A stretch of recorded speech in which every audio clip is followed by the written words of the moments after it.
Hi friends, welcome back to my channel. ఈ video ఏంటంటే మంగళవారం రెండో వారం అయితే సుబ్రహ్మణ్య స్వామి పూజ అయితే చేసుకుందాం అని చెప్పేసి అనుకుంటున్నానండి. ఇదైతే మార్నింగ్ 4 to 6 లోపల అయితే చేసుకోవాలి. నేనైతే 4కి లేచాను. ఇల్లంతా క్లీన్ చేసుకొని దేవుడి సామాన్లన్నీ క్లీన్ చేసుకొని చూడండి ఈ విధంగా తడిపట్టు పెట్టుకొని ఇంటి ముందు కూడా ముగ్గు వేసుకొని అన్నీ చేసి వచ్చేసరికి ఈ విధంగా ఉంది కదా. చూడండి పువ్వులు ఏమీ లేవు. ఇంకా నేను వెంటనే నీట్గా స్నానం అన్నీ చేసుకొని పనులన్నీ కంప్లీట్ అయ్యాయి కదా.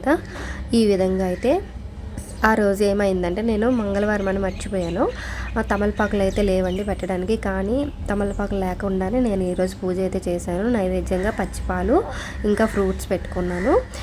ఈ విధంగా అయితే ఇంకా నువ్వులు చిలిమిడి ఇంకా ఏముంటుంది బెల్లముని ఇదండి వరిపిండితో చేసిన చలిమిడి అయితే నేను చేసుకున్నాను.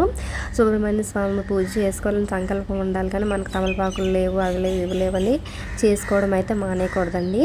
ఇంకా ఈ విధంగా అయితే నేను లేకపోయినా సరే ఈ విధంగా కంటిన్యూ చేసేసాను. ఆ రోజైతే నేను పురుషోత్తంతో సుబ్రహ్మణ్య స్వామికి పూజ చేసుకున్నానండి. సుబ్రహ్మణ్య స్వామికి పూజ చేసుకున్నాను. చూడండి ఈ విధంగా అయితే నా మంగళవారం పూజ అయితే చేసుకున్నాను. సుబ్రహ్మణ్య స్వామికి షోడశోపచార పూజ కంప్లీట్ అయిపోయిన తర్వాత చూడండి ఈ విధంగా 108 అష్టోత్తరాలు ఉంటాయి కదా, సుబ్రహ్మణ్య అష్టోత్తర శతనామావళి చూడండి నేను ఫోన్లో చూసుకొని ఇంకా సుబ్రహ్మణ్య స్వామికి అక్షంతలు పువ్వులతో పూజ చేసుకున్నాను. నాకైతే చాలా మనశ్శాంతిగా ఉంటుందండి. ఎందుకంటే 4 నుండి 6 లోపు అంటే ఎవరు లేవరు కదా, కనీసం చిన్న సౌండ్ కూడా ఉండదు. ఓన్లీ మా చుట్టూ ఎక్కువ చెట్లు ఉంటాయి కాబట్టి పక్షుల సౌండ్ మాత్రమే ఉంటుంది. ఈ విధంగా అయితే సుబ్రహ్మణ్య స్వామి పూజ కంప్లీట్ అయిన తర్వాత స్వామివారికి హారతి అయితే ఇచ్చేసాను. మీరు కూడా హారతి తీసుకోండి. ఇంకా చూడండి ఈ విధంగా అయితే సుబ్రహ్మణ్య స్వామి దీపాల వెలుగులో చాలా బాగా వెలుగుతున్నారండి. నా పూజ కంప్లీట్ అయ్యేసరికి అయితే 6:10 అయితే అది 6:08 6:10 ఆ టైం అయితే అయ్యింది. ఇంకా నేనైతే ఈ టైం చూసేసి ఇటువైపు చూసేసరికి అయితే చూడండి వెలుగు ఇంట్లో ఒక రకమైన వైబ్రేషన్ అయితే వస్తుందండి. ఏ పూజ చేసినా కానీ మనం ఎప్పటిలాగానే ఫస్ట్ మనం ఏంటంటే నిత్య దీపారాధన ఫస్ట్ చేయాలండి. మనం రోజు ఎక్కడ దీపం పెట్టుకుంటామో ఆ దీపారాధన అయిన తర్వాతే ఎప్పుడులానే మనం ఏ పూజ చేయాలనుకుంటున్నామో అక్కడ మళ్ళీ వేరేగా దానికి కూడా దీపాలు పెట్టుకోవాలి. ఇంకా 6 అయింది కదా, నేను బయట విండోస్ అన్నీ తీసి చూసుకుంటున్నాను. ఇంకా అది అయిన తర్వాత ఇంక మా బాబు లేవలేదు కదా, ఒక పక్క అయితే బెండకాయ ఫ్రై చేస్తున్నాను, ఇంకా ఇంకో పక్క రసం అయితే చేస్తున్నానండి. చూడండి ఇంకా మా బాబుకు పాలు మరిగించాను. స్కూల్కి వెళ్తాడు కదా, వేడి నీళ్ళు తాగడానికి కూడా మరిగించేశాను. ఇంకా మా ఆయన అయితే ఇదిగోండి కామధేను జున్ను ప్యాకెట్స్ అయితే ఆన్లైన్లో ఆర్డర్ పెట్టాడు.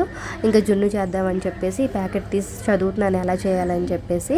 ఇంకా రసం అయితే రెడీ అయిపోయిందండి, తాలింపు పెట్టేశాను. ఇంకా పప్పు కోసం అయితే పప్పు అయితే ఉడికించేశాను. ఫ్రై అయితే అయిపోయింది, పాలు అన్నీ రెడీ అయిపోయింది. ఇంకా మా బాబుకు లేపేసి స్కూల్కి రెడీ చేసి వాడికైతే ఈ విధంగా స్కూల్కి స్నాక్స్ 12:30కి వచ్చేస్తాడు కదా, వాటర్ బాటిల్ యాపిల్స్ ఇంకా జాంకాయలు అయితే కట్ చేసి పెట్టేశాను.